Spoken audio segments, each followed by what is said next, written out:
Hello, and welcome to Dreamy Tales, a sanctuary where everyone can experience calm and a touch of magic before gently drifting into sleep. Tonight, we invite you on another enchanting journey, a story that helps soothe the mind and nurture a sense of peace. Before we begin, let's take a moment to prepare our bodies and minds for a comforting, restorative rest. Make yourself cozy, and with each slow inhale and long exhale, let the cares of the day gradually slip away. It's not always easy to step back from the day's demands, especially as night falls. Yet, remember, the less we worry about how quickly we'll fall asleep, the simpler it is for our minds to release any remaining tension. Allow the gentle flow of your breathing to wash away lingering concerns, and let the story ahead guide you into a state of deep relaxation. Now, settle in, and let the dreamy atmosphere softly wrap around you. Enjoy this story, and may you drift into a peaceful, restful slumber here on Dreamy Tales.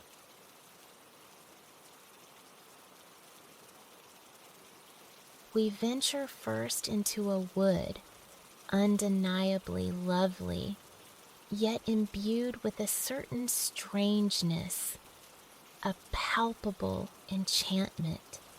Let us journey there, uncovering the singular beings who claim this arboreal sanctuary as their own.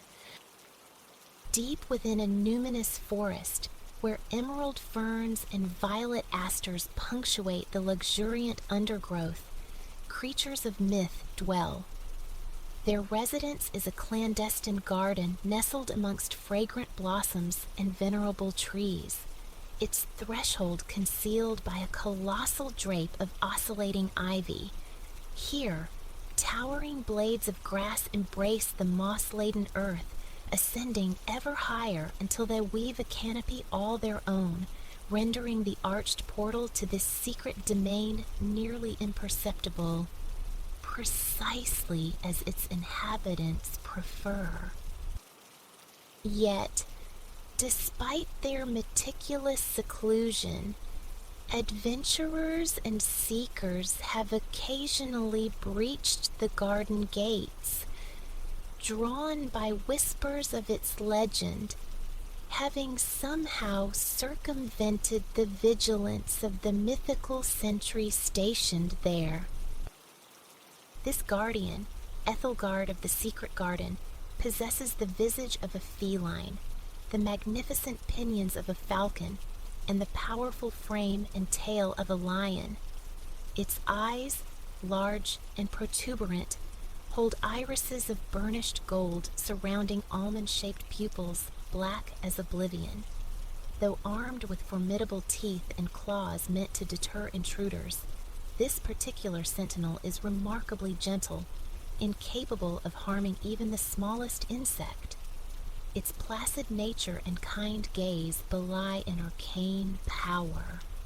It could, if provoked, weave enchantments compelling humans to forget their very names. Ethelgard stands as one of the earliest entries in the forest's bestiary, the Codex Silvestris. This leather-bound volume, its cover graced with gilded cursive script, rests protected beneath a glass cloche upon a stone plinth within the rose garden. It meticulously catalogues the diverse denizens, their arrival times, unique abilities, and current responsibilities. Ethelgard's designated role, Guardian of the Gate. Beyond the cascading ivy veil, the arched gateway is lavishly adorned with blossoms shaped like miniature hearts in hues of pink and white. Forged from wrought iron into elaborate configurations, the gate itself is a tapestry of intricate patterns, depicting a sylvan fable of rabbits, foxes, and deer cavorting amidst twining vines and flowers.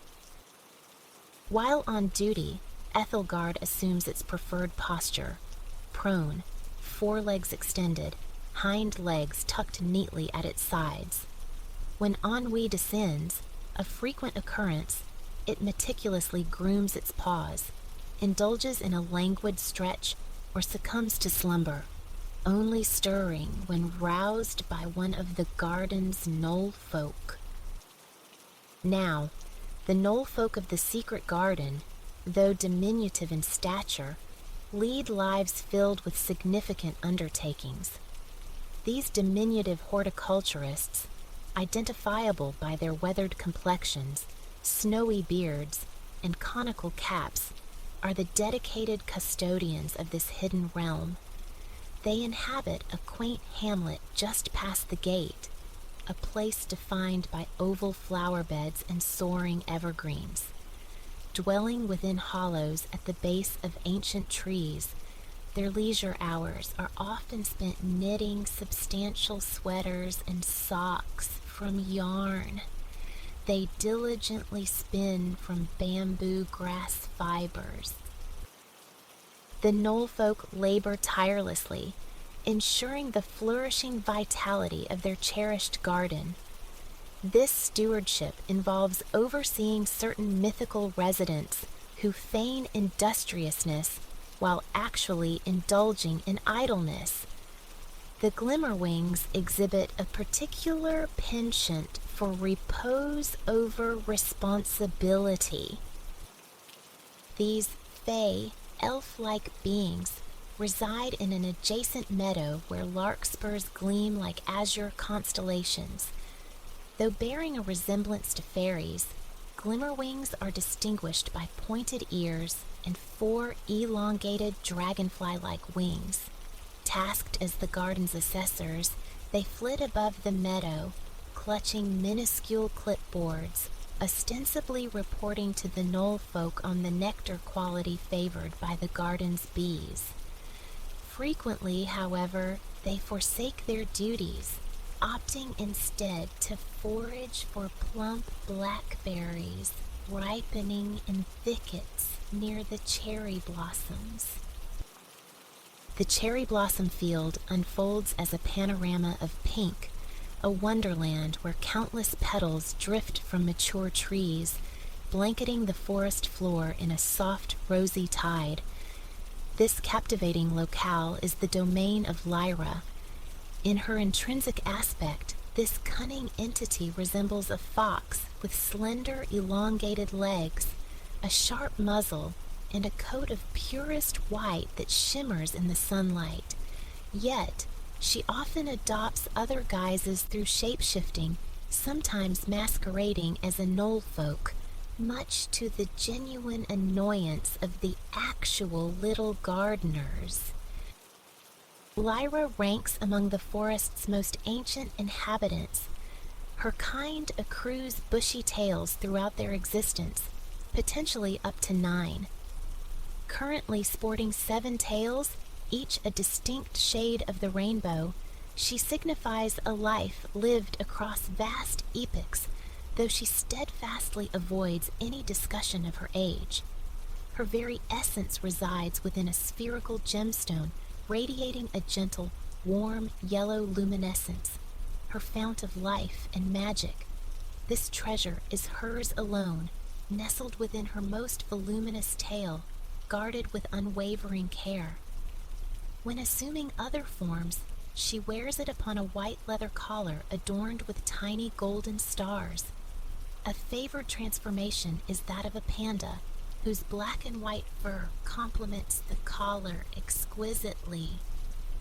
In her native vulpine shape, she delights in passing the hours beneath the cherry trees, grooming meticulously as pink petals descend like silent snowfall.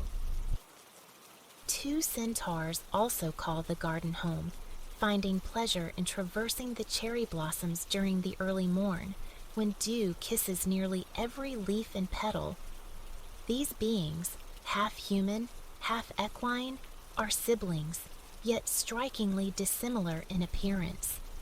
Corbin, the brother, stands a commanding 7 feet tall, possessing the glossy mane of a black stallion, skin of olive hue, and hazel eyes. Silvana, his sister, slightly shorter at 6 feet, boasts a fair complexion with naturally rosy cheeks and eyes the color of aquamarine. Her mane, a cascade of platinum blonde, is worn in a long, substantial braid reaching her knees.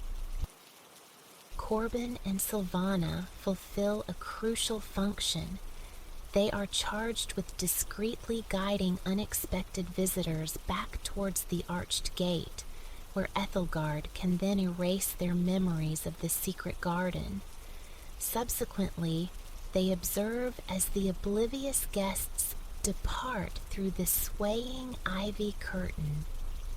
Though the rarity of such intrusions means their duty is seldom performed, they approach it with utmost gravity, partly due to their strong camaraderie with the Knoll folk. According to the Knoll folk, interlopers, particularly humans, present a significant challenge to the garden's harmony. Humans, they lament, precipitate various misfortunes, plucking golden blossoms with no thought for the gentle ogres who meticulously cultivate them, or trampling beds of crimson poppies and pink tulips tended by Asterion, the garden's minotaur. Asterion, a tall figure with the head of a bull and a long brown tail, wields a silver axe.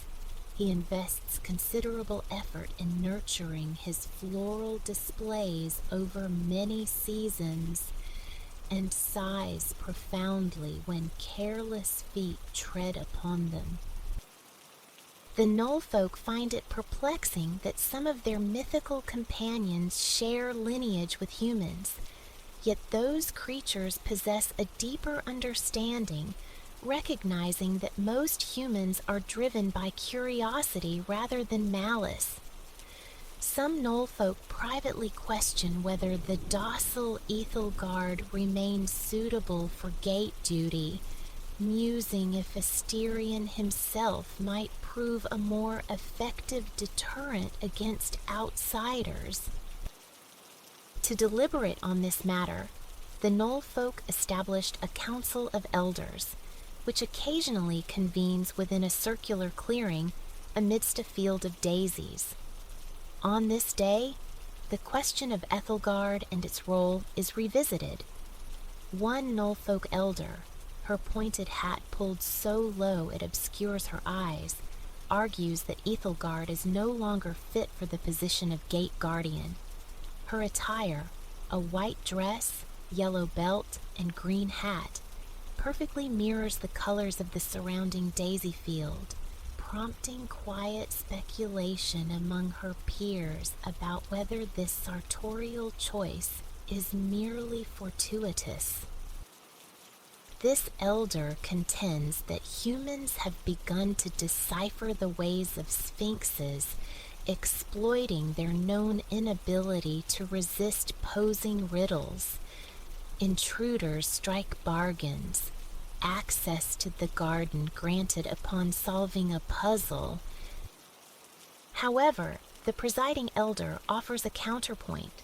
Perhaps, he suggests, the solution lies not in relieving Ethelgard of its post, but in furnishing it with more challenging enigmas, true conundrums designed to baffle even the most astute human minds.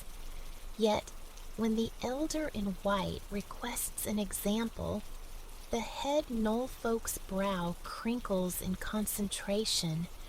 He admits uncertainty in crafting rhymes sufficiently complex to thwart clever humans and safeguard the garden's secrecy.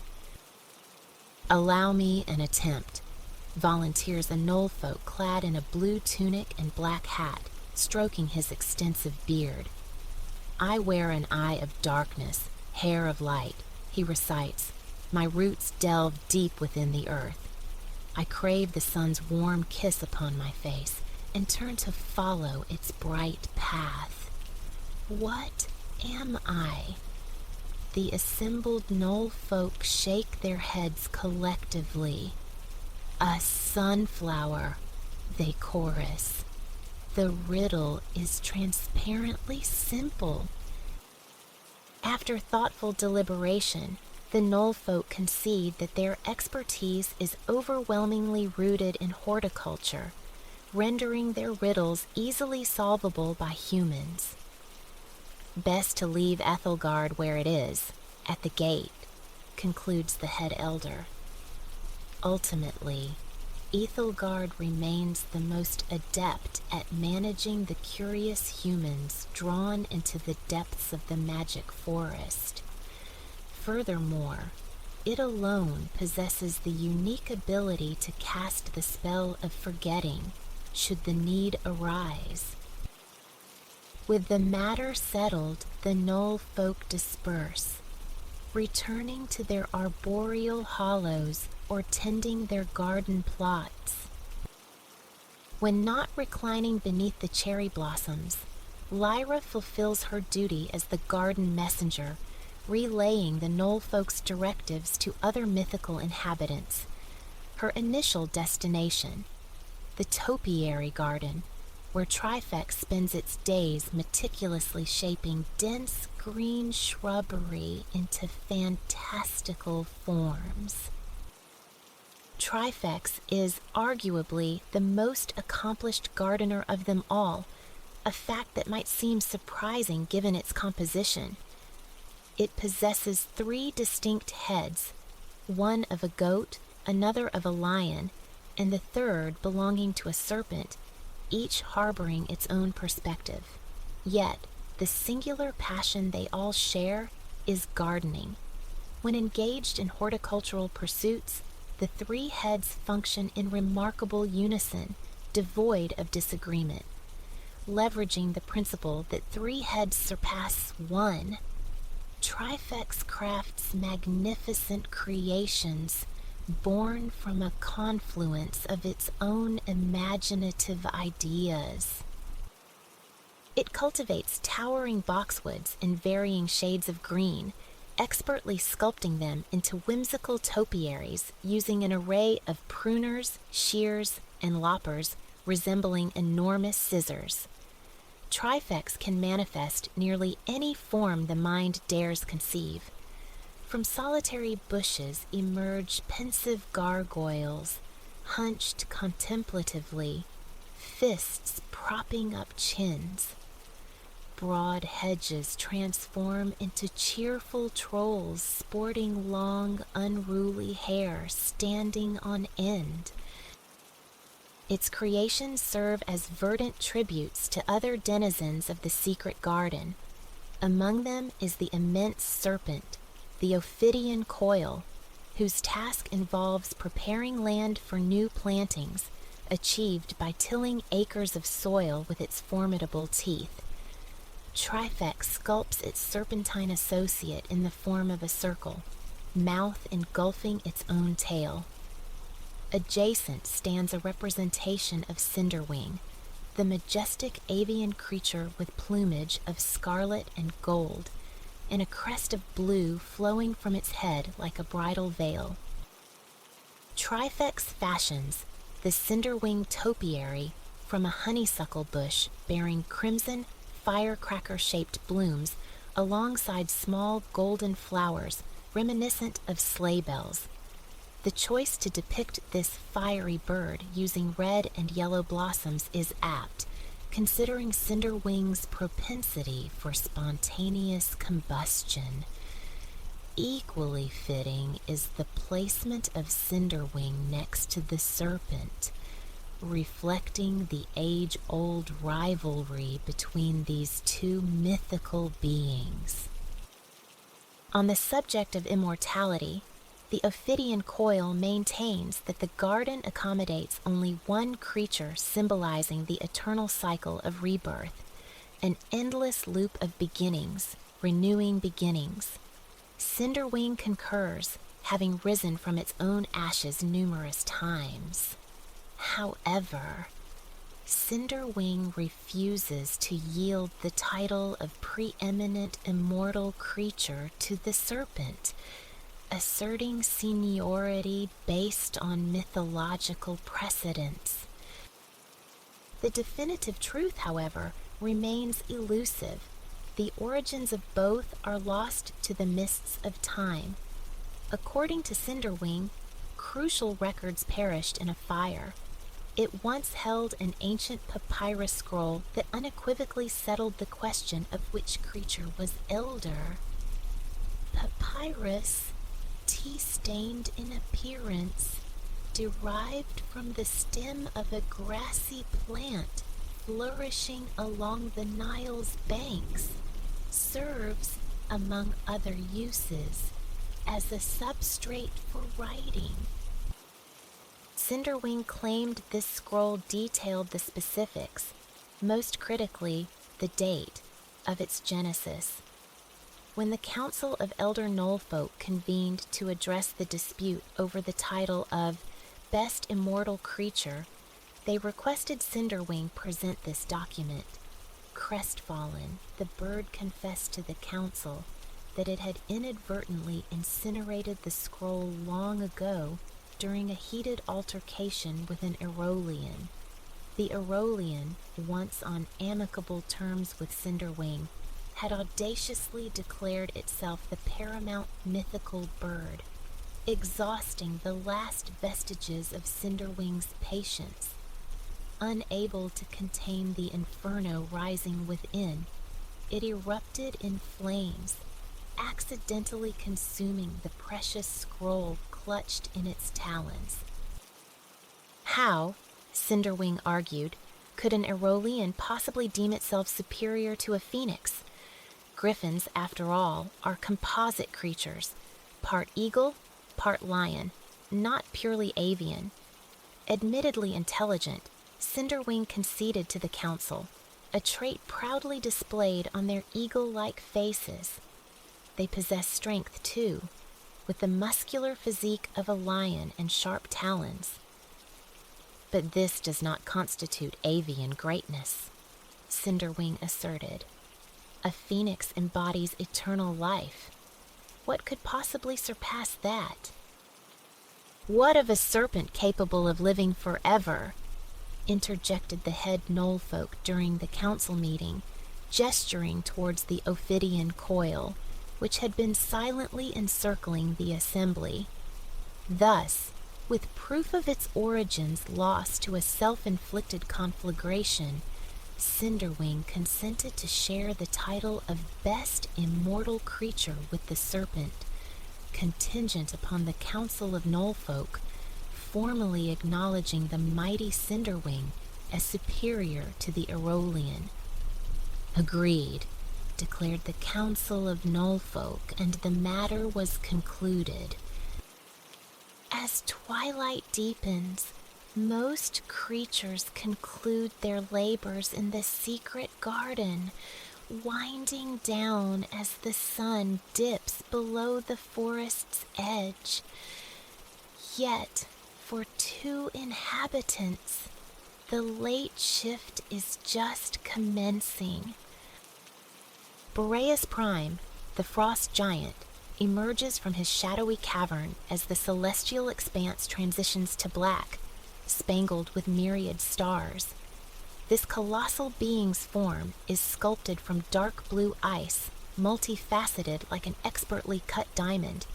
He bears 2 horns of glacial blue, eyes that glow with inner light, and a beard composed of glittering white icicles.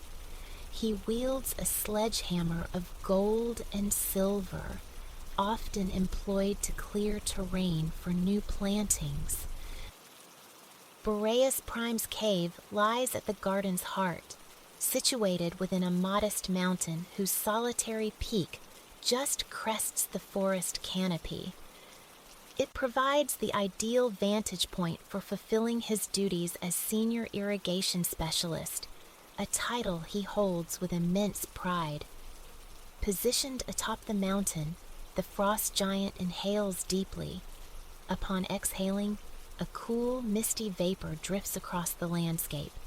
He disperses countless minute ice particles in every direction, coating the topiary garden, the cherry blossom field, and flower beds bristling with lupins resembling blue corn stalks.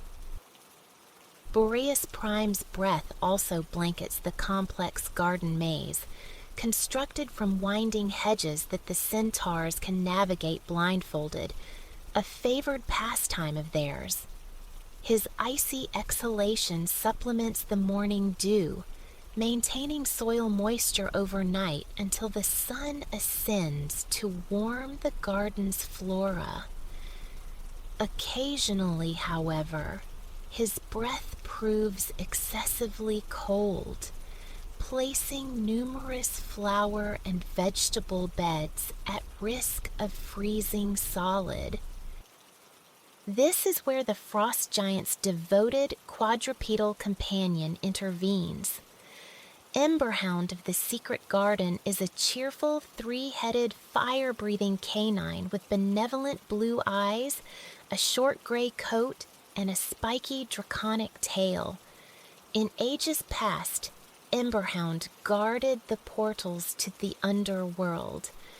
Now he faithfully executes his role as the garden's official warmer. Each night, he pads silently amongst the plants, sniffing out areas susceptible to freezing. Upon locating such a spot, he settles down, curls into a ball, and radiates such profound warmth that all vegetation within a mile radius springs back to life, roused from its frigid torpor. On nights when his warming services aren't required, Emberhound pays a visit to Ethelgard at the garden gate, treading softly on all fours to avoid disturbing the slumbering knoll folk. Emberhound and Ethelgard forged a strong bond, rooted in their shared interest in guardianship. The three-headed dog, after all, possesses considerable expertise in security, having protected the underworld's gates for millennia. The two companions converse beneath the arched gate, the crimson flowers above now rendered gray by the moon's ethereal glow. Ethelgard rests in its customary pose, forelegs outstretched, hind legs tucked. It then voices a fresh riddle coalescing in its thoughts. I sound akin to where roses and daisies might repose, it murmurs. Here, it's not humans counting sheep, but dandelions, daffodils, and mythical folk like you and me. What am I? Emberhound offers a wide, three-headed grin. A flower bed, he replies. As the two friends talk deep into the night, the secret garden beyond the gate sleeps peacefully beneath the star-strewn sky. Within it, contented knoll folk are nestled in their beds, dreaming of white lilies, murmuring streams, and amiable mythical creatures resting under the serene luminescence of a beautiful moon. The humid breath of the rainforest welcomed Silas, his travel pack a familiar weight upon his shoulders, a testament to the miles already crossed and the promise of those yet to come. An appetite for the untrodden path had drawn him here, to the verdant northeastern edge of the Yucatan, where coastline whispered secrets to the jungle. Ahead lay sun-drenched hikes with newfound companions, bicycle journeys tracing the contours of dusk, and the silent ballet of snorkeling amidst kaleidoscopic marine life. Yet, before the outward quest commenced, an inward pilgrimage beckoned. Calmness was the compass point he sought first, a centering stillness before plunging into the vibrant unknown. Having secured his lodging, a haven nestled within the emerald canopy, he approached the resort's guest liaison, a composed young man, crisp in white linen and earth-toned trousers. Fortune smiled. The retreat boasted a spa of considerable renown. Silas inquired about securing a passage into its restorative depths. "Allow me to arrange a hydro-odyssey for you," the young man offered, his smile genuine. A hydro-odyssey. The phrase resonated within Silas, elemental, fluid, promising a simple yet profound immersion. He recalled a whisper from Da Vinci. Simplicity, the ultimate sophistication. He claimed the earliest opening, a slot perfectly timed to allow for the settling of his pack, the arrangement of his few possessions, the quiet claiming of this temporary sanctuary. The liaison's instructions for the Odyssey were precise. Comfortable swimwear beneath the provided white robe. Unpacked and suitably attired, Silas navigated the paths toward the spa. He passed through a towering glass portal, instantly enveloped by the clean, camphorous scent of eucalyptus. A deep inhalation drew the soothing aroma into his very core. His gaze swept the reception space. Walls whispered in muted earth tones, the floor beneath his feet a smooth expanse of stranded bamboo. Through the heart of the area meandered a small stream, its bed jeweled with smooth stones, the water's gentle murmur over them a liquid lullaby. Silas had known spas before, temples of quietude and care, but this one radiated an invitation unlike any other. Behind the reception desk stood Sophia, her dark eyes serene, chestnut hair coiled in an immaculate bun. Clad in an elegant white uniform, she greeted Silas with an unaffected warmth, introducing herself as his guide for the Hydro-Odyssey. Sophia extended a silver tray bearing a diminutive glass of pale green liquid. Room temperature tea, she explained, specifically blended to encourage relaxation. Silas took a tentative sip. Cucumber and mint unfurled on his palate, chased by an elusive sweetness he couldn't quite name. He drained the small vessel, returning it to the tray. With another smile, Sophia beckoned him forward. They proceeded down a hushed corridor, passing through an intricately carved wooden door. Along the way, Silas became aware of the ambient soundscape, a delicate tapestry woven from birdsong and the soft rustle of unseen leaves. A symphony of the wild, tamed into tranquility. The Hydro-Odyssey commenced proper in a softly illuminated chamber. Sophia's voice dropped to a near whisper, though they were quite alone. His journey, she murmured, would begin within the sauna's embrace. From a nearby cabinet, she retrieved a misting bottle labeled lemongrass water and ushered Silas into a glass-walled enclosure. Cedar planks lined the interior, their fresh, woodsy perfume rising to meet him. 3 vacant benches awaited. Silas selected the center one, onto which Sophia unfurled a long white towel. He lay back, face upwards, surrendering to the space. Gradually, the sauna's dry heat began to bloom against his skin. Drawing a slow, deliberate breath, he felt the warmth travel through his nostrils, a pleasant invasion. He closed his eyes, allowing Sophia to place a cool, damp cloth over them.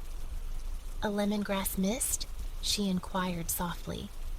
He smiled his assent, and she dispersed a fine spray above him. It descended like a blessing, cool, invigorating, redolent of sweet herbs intertwined with bright citrus.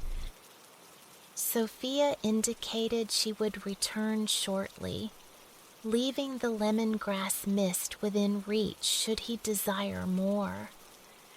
He lay suspended in the warmth, cocooned by the peaceful resonance of the rainforest, letting the heat seep into his muscles. Later, a light tap on his arm drew him back. Sophia inquired how he felt, but his broad, languid smile rendered words unnecessary. As he removed the cool compress, he saw the silver tray presented once more, this time holding a tiny glass of vibrant orange liquid. "Tangerine ginger-infused water," Sophia announced. Silas drank it down, the coolness a welcome counterpoint to the sauna's heat, spreading refreshment through his entire being. He rose, and Sophia retrieved the misting bottle. With 2 deft pumps, she created a fragrant cloud in the air before him. Instinctively, Silas walked through it, inhaling the lemongrass essence again, feeling a surprising surge of pure happiness. Sophia then gestured for him to follow her onward. The next room shimmered. Tiny iridescent tiles, the size of coins and the color of a pale sky, coated every surface: floor, walls, ceiling, even the built-in seating. At the room's center stood a pedestal supporting a large glass bowl heaped with crystalline ice. Silas took a seat as Sophia unfolded a small, damp cotton cloth. Placing it beside him, she scooped a handful of ice, cradling it gently before depositing it in the cloth's center. She folded the corners inward, twisting the top closed. The resulting bundle reminded Silas fleetingly of foil-wrapped chocolates. "An ice kiss," Sophia murmured, seemingly plucking the thought from his mind. She handed it to him, explaining the exfoliating benefit of the cool, textured fabric against warmed skin. She would be back in a little while, she added. Silas pressed the ice kiss to his shoulder, gliding it slowly down his arm to his wrist. The contrast against his sauna-warmed skin was exhilarating, less shocking than anticipated. He repeated the motion on his other arm, then traced the cool path across the back of his neck. By the time he finished, the ice had yielded almost entirely to his body heat, leaving only the damp, empty cloth in his hand. He draped it over his head, savoring the lingering coolness. Moments later, Sophia reappeared, this time bearing a small saucer of translucent aloe vera gel. She encouraged liberal application, and Silas smoothed the cool balm over his arms and neck with both hands, a soothing contrast to the cloth's texture. After granting him a few more solitary minutes, Sophia returned, silver tray in hand. The liquid offered now was a deep, luscious red. "Strawberry cinnamon water," she clarified, a combination novel to Silas. He drank it readily, deciding this unexpected pairing was his favorite thus far. Onward, then, to the steam room. Here, a special consideration awaited his face. Sophia presented a small jar containing a light brown clay. Using eloquent gestures, She mimed dipping her fingers into the jar and smoothing the substance onto her own face. Taking the cue, Silas scooped out a measure of the clay, applying it to his forehead, cheeks, and chin. Its scent was surprisingly fruity. Pomegranate, Sophia explained, rich in antioxidants, hence the fragrance, blended with sea kelp, which lent the paste its distinctive hue. As the mask began to settle onto his skin, Silas mused, "Why have I never done this before?" He could almost feel his skin sighing, softening beneath the application. The steam room was an intimate twilight. Its layout mirrored the ice room, but the coin-sized tiles were a deep navy blue, and the ceiling twinkled with tiny embedded lights, a miniature constellation. The temperature rivaled the saunas, yet the sensation was utterly different. Where the sauna was arid, the steam room was humid, enveloping. Sophia spread a fresh white towel over a tiled chaise longue. Silas reclined upon it, closing his eyes. Next, Sophia placed cool cucumber slices over his eyelids, whispering that she would retrieve him in a few minutes.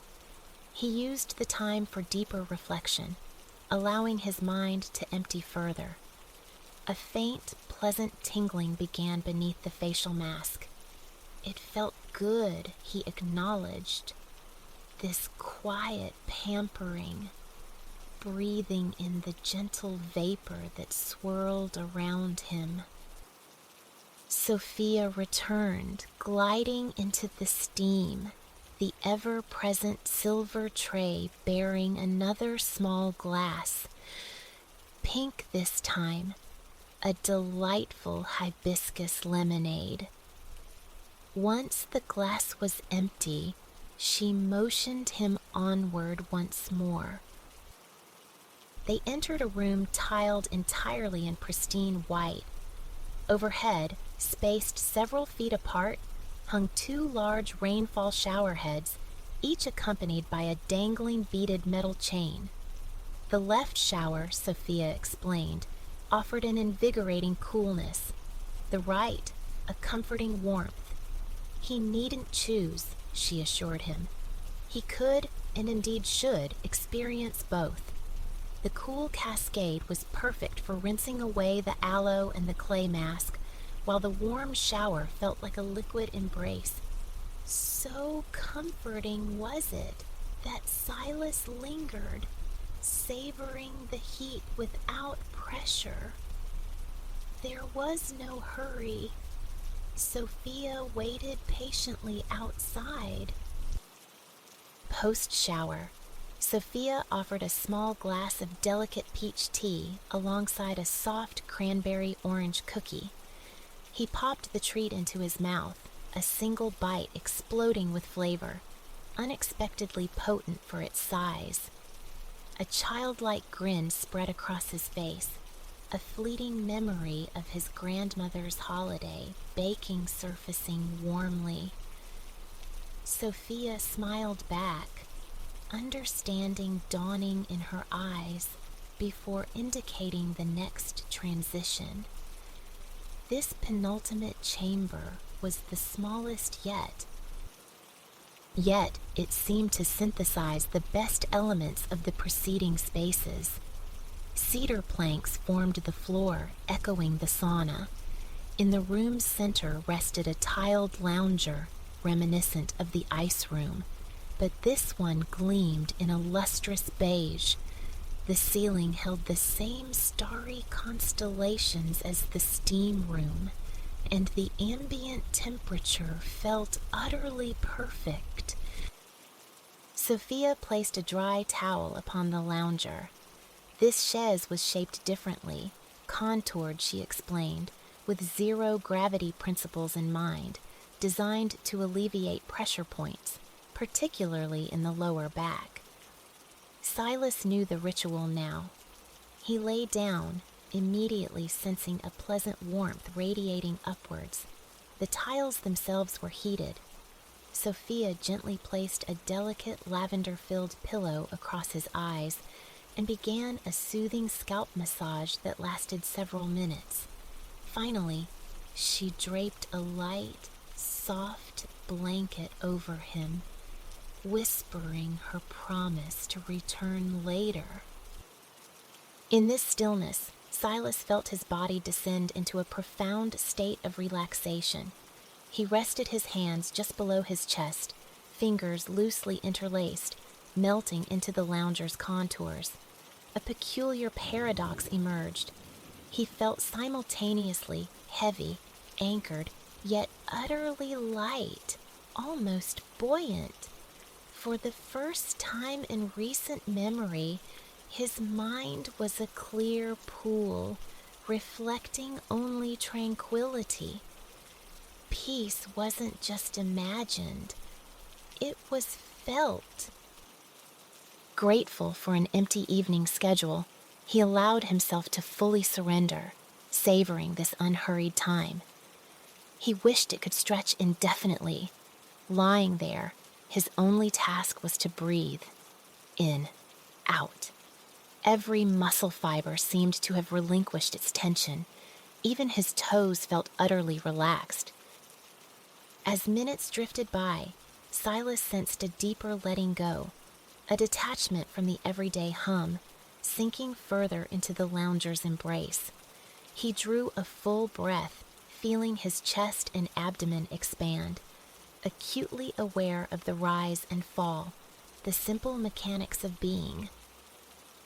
The subtle soundtrack of chirps and rustling leaves played on, a backdrop to the perfect quiet within. He sank into relaxation deeper than any he had previously known. Sleep beckoned from the edges of his consciousness, but he didn't succumb entirely. Instead, he hovered in a liminal space, awake yet profoundly restful, a cozy hibernation. He welcomed this dreamy daze, luxuriating in it. The birds continued their gentle chorus. The leaves whispered their secrets. He focused on these sounds, on his breath, on the subtle perfume of lavender from the eye pillow.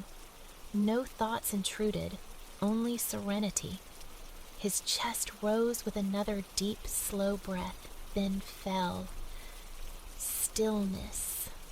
A profound happiness settled over him, calm and complete in this cherished moment. Breathing was his sole occupation, in and out. Eventually, Sophia entered, her presence barely disturbing the quiet. She touched his shoulder gently, inquiring if he was awake. 2 minutes more, and sleep would surely have claimed him. He grinned, the simple act awakening his facial muscles, signaling his readiness. With one hand, she lifted the lavender pillow. In the other, predictably, rested the silver tray. This time, it held a small ceramic cup of fragrant green tea alongside a granola square, enrobed in dark chocolate. She offered them as she explained they were approaching the final chamber. Silas nodded, savoring the final treats, delicious as all that came before. En route to the last room, Sophia described it with quiet enthusiasm. It housed multiple pools, and this phase of the Odyssey came with an indulgence. Unlimited time. Silas's eyes widened slightly at this news. He could, she elaborated, spend the remainder of his day there if he wished. Stepping into the final space, Silas beheld 3 distinct pools, each unique in temperature, form, and features. A playful light entered Sophia's eyes. "It is like the old fairy tale," she confided, seeing his curiosity piqued. "Some find the plunge pool too cold. For others, the whirlpool is too hot. But the last pool," she gestured towards a tranquil expanse featuring a gentle waterfall and integrated massage jets, "is often found to be just right." He could sample all three, or linger in just one or two. The choice was entirely his. Silas considered. The allure of just right was undeniable. He decided he would begin there, and perhaps, if it lived up to its promise, end there too. Sophia withdrew, leaving him to his solitude. He eased into the water, a slow immersion until his body was fully enveloped. The temperature felt almost neutral, a perfect mirroring of his own skin. He swam towards the massage feature, letting the thick streams of water pulse against his back, closing his eyes to the sensation. After several moments of blissful surrender, he felt inclined to move, executing a slow lap or two. Nothing strenuous. The water's gentle resistance felt calming, a physical reminder to embrace slowness, not just here, but in the rhythm of his life beyond these walls. Turning onto his back, he floated. With his ears submerged, the rainforest symphony faded, replaced by the intimate sound of his own breathing. In, out. He drifted lazily, sculling gently with hands and feet in the perfectly tempered water, appreciating the profound solitude. No one else was present. The entire space was his. It truly was just right, echoing the simple wisdom of the fable, a reminder perhaps of the delicate equilibrium life demands. As he moved almost imperceptibly through the water, his awareness remained anchored to his relaxed breath. In and out. Inhale, exhale. And in that suspended moment, Silas knew he had found more than peace, more than tranquility. He had discovered a resonance, a perfect balance struck between mind and body. Floating weightlessly, a quiet smile touched his lips at the realization. His travels had barely commenced, yet already he had unearthed a precious insight, a sense of centeredness that would journey with him, indelible and deep.